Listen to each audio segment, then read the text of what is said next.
Hello and welcome aboard Enterprise CV6. In this video, we're going to tour her bridge or pilot house and talk about some of the equipment and what it was used for, along with some of her original equipment on display at the Naval Aviation Museum in Pensacola, Florida. I will also include pictures from other ships who also carried similar equipment. First, we have the ship's helm.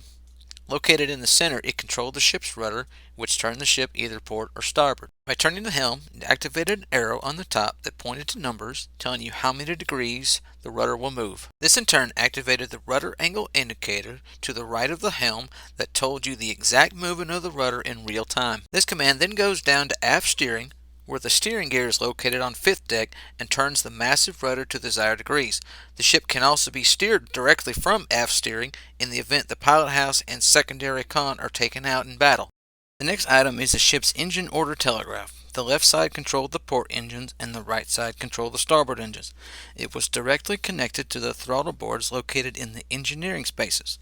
The throttle boards are what control the engines. The ship had 4 engine rooms, which means 4 throttle boards, with engine number 1 being main control for all 4 engines.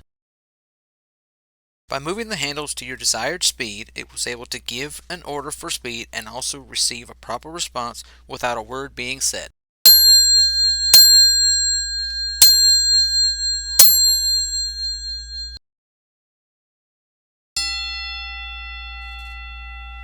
Down in the engine room, once the order is received,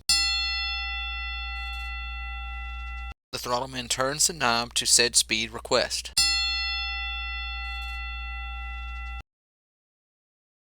And instantly tells the bridge that he has received the order. The same process occurs on the port engine at the same time as the starboard. The telegraph can also be used to steer with the engines in the event the rudder is damaged.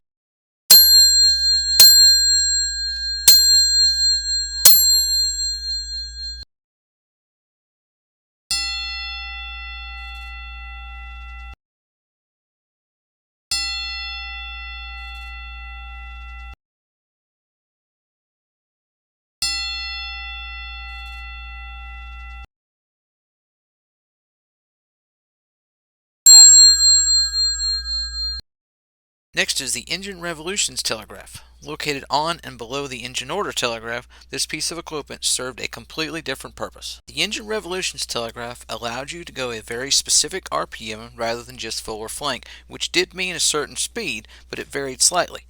In the case of underway replenishment, you need to be able to match the speed of the supply ship so you can stay perfectly parallel with each other while transferring supplies. You would first turn the knobs to the desired RPM,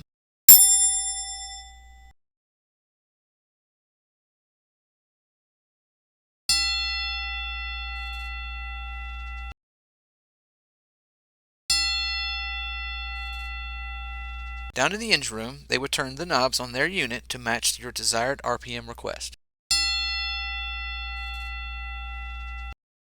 The numbers then match up on the telegraph, showing that the order was received. Next is the ship's binnacle.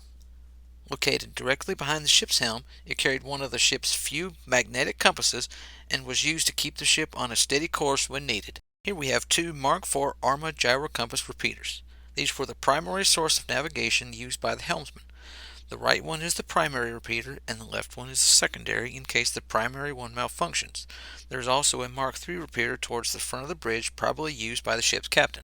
These gyro compass repeaters were all connected to a master gyro compass, a navigational instrument which makes use of a continuously driven gyroscope to accurately seek true north.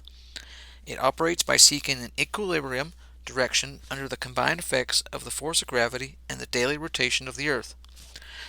This makes it immune to magnetic interferences. These properties make the gyro compass a prime navigational device for ships and submarines. The Yorktown class had 2 gyro compasses, which operate independently of one another, thus providing a backup in the event of one failing. The ship's gyro compasses were located deep within the ship to keep them as safe as possible, with one being located forward on 5th deck and the other aft on 6th deck.